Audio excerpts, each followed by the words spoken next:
Want to change your WhatsApp chat background? In this video, I will guide you step by step on how you can do that. Now, the first thing you want to do is launch open WhatsApp on your device.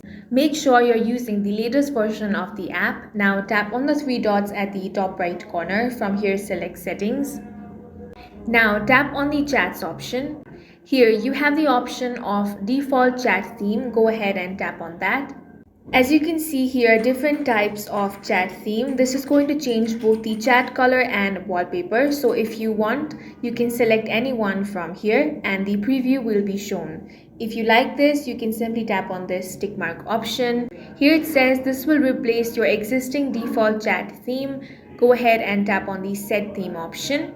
If you want, you can customize the chat color and wallpaper. If you want to change the chat color, simply select any color from here and tap on this tick mark option.